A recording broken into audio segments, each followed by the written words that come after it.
Hello friends, मैं प्रियंका ठाकुर एक नई कथा लेकर आई हूँ आपके लिए। आप सुनिए और लाइक कीजिए, सब्सक्राइब कीजिए। ये कथा है कार्तिक गणेश चतुर्थी चौथ की व्रत कथा। इसको करने से आपको संपूर्ण फल प्राप्त होगा। ये व्रत करने से आपको पुत्र पौत्रादि धन धान्य की प्राप्ति होगी। ये कथा इस प्रकार से है। श्री पार्वती जी बोली, हे पुत्र, कार्तिक गणेश चौथ को किस व्रत गणेश का पूजन करना चाहिए। गणेश जी बोले, गिरजा नंदिनी, कार्तिक में विकट नाम गणेश का पूजन करना चाहिए। चंद्रोदय के समय अर्घ्य देकर भोजन करना चाहिए।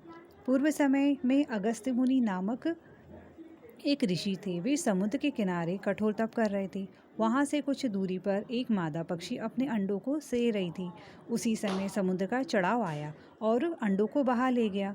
पक्षी बहुत दुखी हुआ और उसने प्रतिज्ञा की कि मैं समुद्र के जल को समाप्त कर दूंगा, और अपनी चोंच से ही समुद्र जल को फेंकने लगा।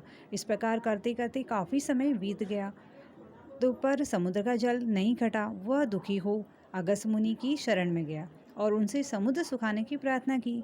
तब अगस्त्य मुनि को चिंता हुई कि मैं इस समुद्र को किस प्रकार पी सकूंगा। तब महामुनि ने गणेश जी का स्मरण किया और संकटा चतुर्थी व्रत को किया। 3 मास के व्रत से गणेश जी प्रसन्न हुए।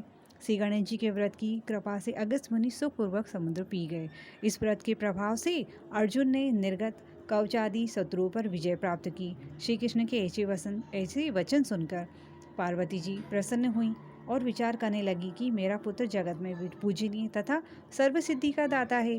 श्री कृष्ण जी बोले, राजन, तुम इस व्रत को करो। श्री कृष्ण के ऐसे वचन सुनकर धर्मराज ने भक्तिपूर्वक व्रत किया और अपने राज्य को प्राप्त किया। इस कथा के सुनने से 1000 अश्वमेध व 100 यज्ञों का फल मिलता है और पुत्र पौत्रादि की वृद्धि होती है।